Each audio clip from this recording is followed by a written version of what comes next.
April of 1917, war had been raging in Europe and around the world for 2 years and 8 months. 2 years and 8 months of violence and privation with no real progress. Britain, France, and Russia, the Allied powers, had gone to war against Germany and Austria-Hungary, the Axis powers, for complex and tragic reasons. What was hoped to be a short war had been bogged down in the mud and trenches of the Eastern and Western fronts. This was truly a world war, with fighting taking place around the world and involving people from across the globe, many part of the web of empire that emanated from Europe. Millions had died in places who still bear scars to this day. Places like Verdun, the Somme, Ypres, Tannenberg, and Gallipoli. The United States had remained a vigilant neutral. President Woodrow Wilson had promised to keep the United States out of war in Europe and had done so. However, by January of 1917, this was becoming increasingly difficult. The United States had slowly crept closer to war every year. The infamous sinking of the RMS Lusitania by a German submarine, or U-boat, and the deaths of 1,193 passengers on 7 May 1915 had shocked many Americans. The issue of submarine warfare continued to simmer.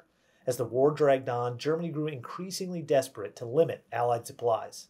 And in January of 1917, they began to consider using unrestricted submarine warfare. This meant they would attack any ship that sailed towards British and French ports. Knowing this would anger the United States, Germany sent a telegram to the Mexican government informing them that if they declared war on the United States, they would be supported by Germany. This telegram was intercepted and decoded by the British and shared with the Americans. This telegram, coupled with the declaration of unrestricted submarine warfare by Germany in February of 1917 and the subsequent sinking of 10 American vessels, finally led the U.S. to enter the conflict. Today we will be looking at the address that Woodrow Wilson gave to Congress when he sought a declaration of war on April 7, 1917. Wilson believed it was time for the U.S. to enter the conflict. However, as president, he had to get Congress to agree with his vision. Today we'll examine only selections of Wilson's address and see how he made the case for war. So before we dive into the document, let's focus on 3 questions while we're examining. 1. Why does Wilson take his request to Congress? 2. What reasons does President Wilson give for requesting a declaration of war?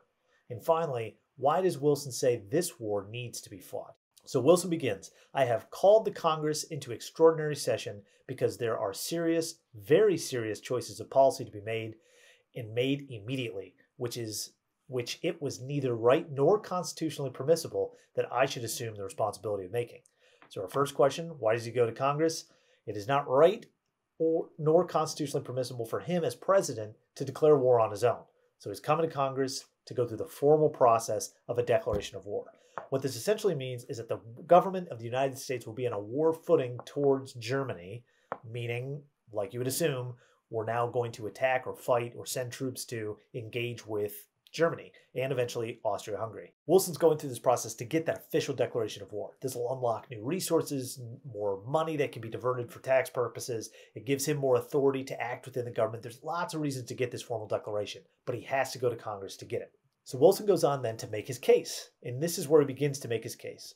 The present German submarine warfare against commerce is a warfare against all mankind. It is a war against all nations. American ships have been sunk, American lives taken in ways which it has stirred us very deeply to learn of, but the ships and the people of other neutral and friendly nations have been sunk and overwhelmed in the waters in the same way. There has been no discrimination. The challenge is to all mankind. So Wilson here now is making his case to Congress as to why this declaration of war is necessary. Of course, when we're going to war, it's a big decision. So he has to make a case for it. He has to give reasons for why he thinks the United States needs to go to war.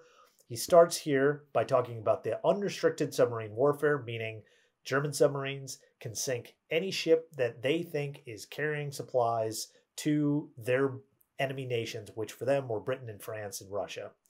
And that has now caused American ships to be sunk. So Wilson is saying, hey, you're sinking our ships, you're killing our sailors. But not only that, Wilson goes further, and he says that they're sinking everybody's ships with this unrestricted policy. And so not only is this something that's threatening the United States, but it's something that's threatening all mankind. He says the challenge is to all mankind. He'll come back to that theme later on. And this too, he says it is a war against all nations. He's really positioning Germany to be this enemy of the entire world. And what Wilson is putting forward here is this sense that there is a world order that is against what Germany is doing. And that's very much part of Wilson's vision, both for foreign policy for the United States and for the reasons for him wanting the United States to enter into the First World War.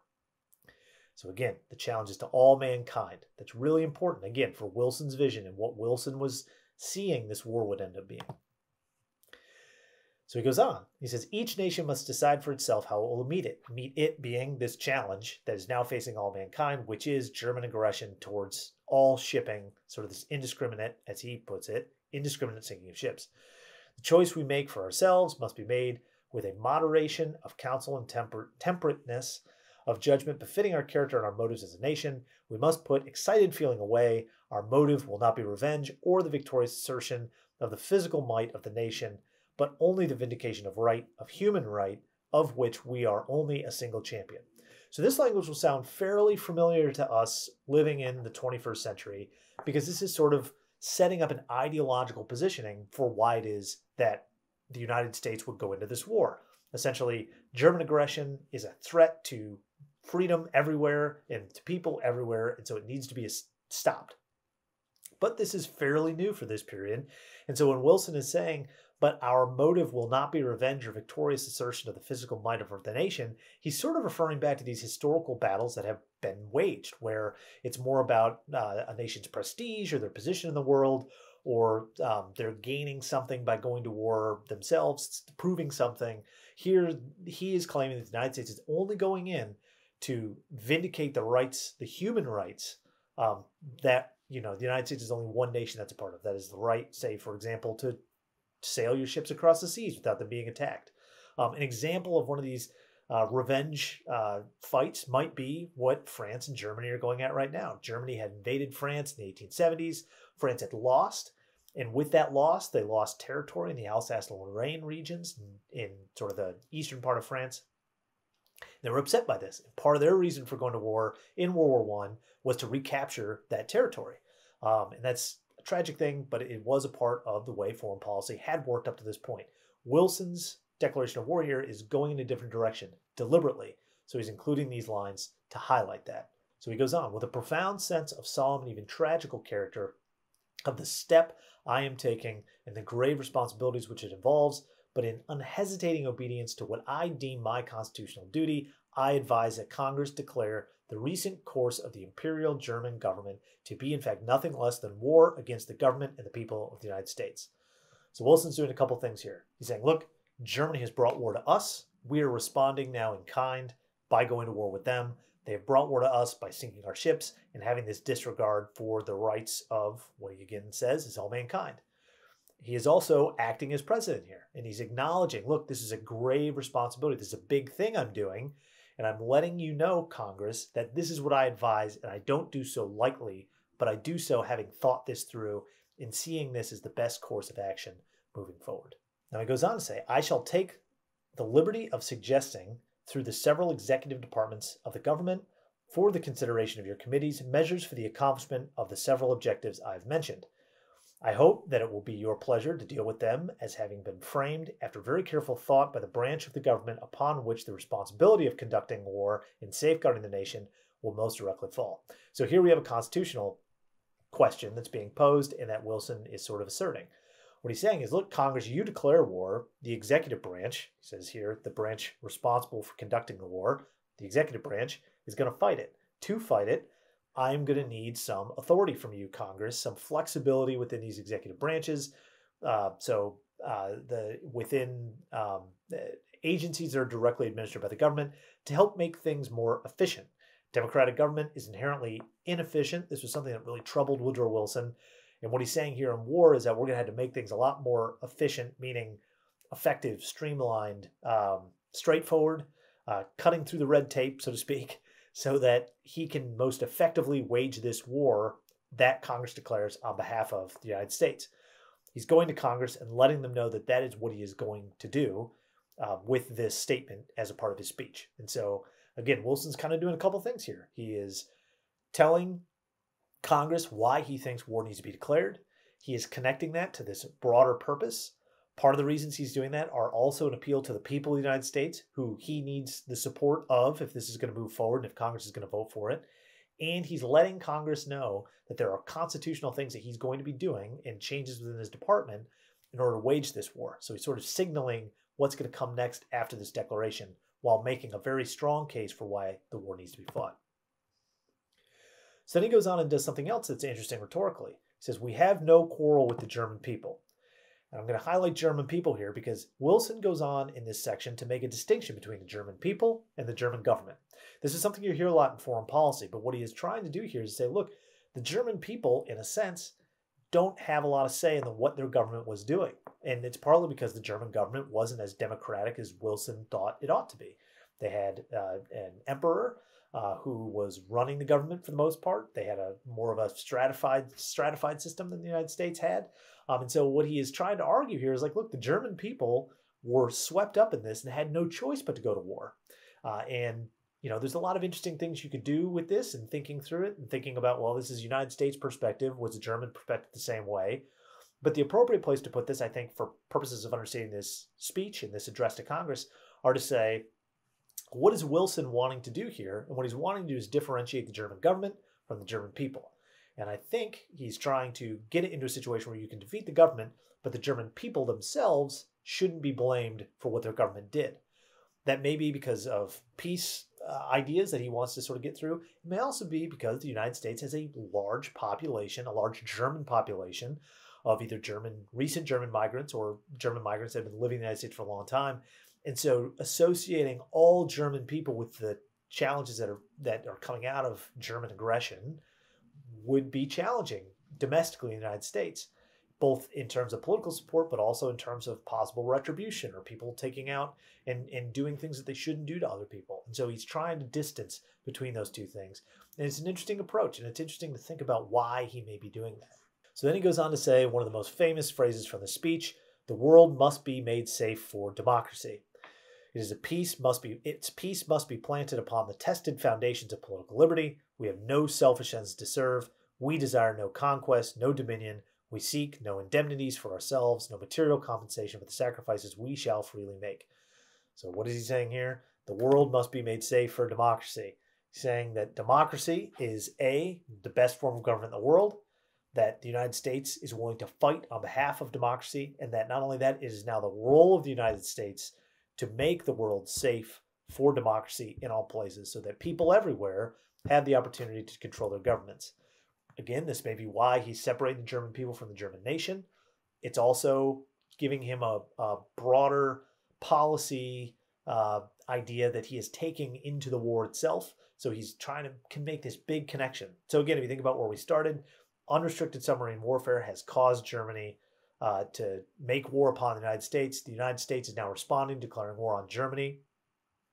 And the United States is going to do it not just to end that unrestricted submarine warfare, but to make the world safe for democracy. So we're taking this thing and we are running with it, and we are going to fight till the very end to make sure that the world is safe for democracy.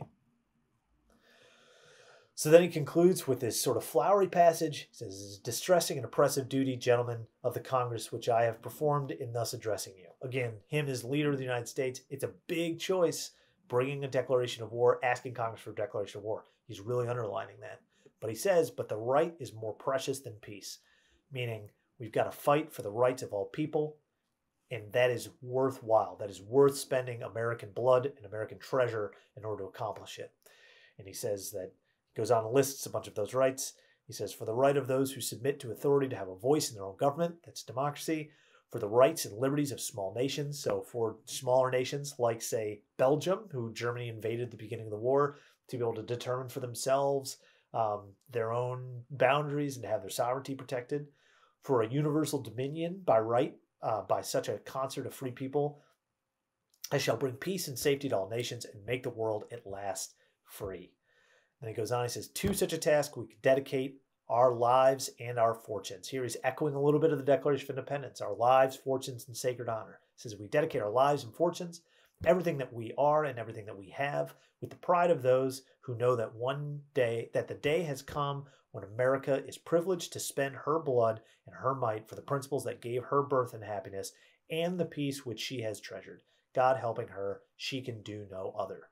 So here he's saying, look, America has been blessed with this amazing democratic constitutional system. we now have the opportunity to go and help others get this same political foundation. And so we are going to go to war to fight for that. So we go to war in 1917. The United States gets in fights on the Western Front and is very much bloodied as a result of it. We lose hundreds of thousands of soldiers. But by November of 1918, Germany is finally put into a position where they surrender. They surrender on November 11th, 1918, which we now remember as Veterans Day. Wilson then brings to that peace conference what are famously called his 14 points, where he lays out, amongst other things, a plan for developing a League of Nations, which is the precursor to what we have today as the United Nations. Again, this sort of world perspective on government, on rights, on other things. But Wilson here in his war message is sort of giving signs that that's the direction he's going to go. So looking at this, we can come to better understand how he got there, what he was thinking at this early stage of the war, and what it was that he did in order to bring the United States into that conflict. So again, thinking back to our three questions, he went to Congress because he needed congressional assent to declare war.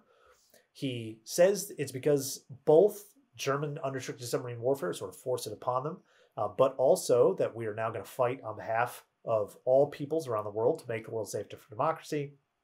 And that becomes his larger vision for what he thinks this war is all about.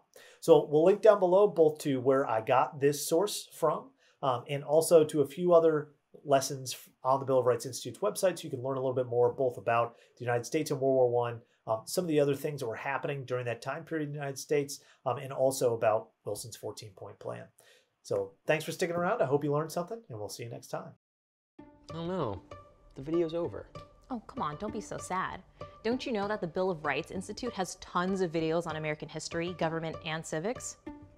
From primary source document breakdowns to historical image analysis, whether you're studying for a test or just interested in learning more, they've got something for you. Oh, well in that case, I better check out this video. And don't forget to subscribe so you aren't so sad again.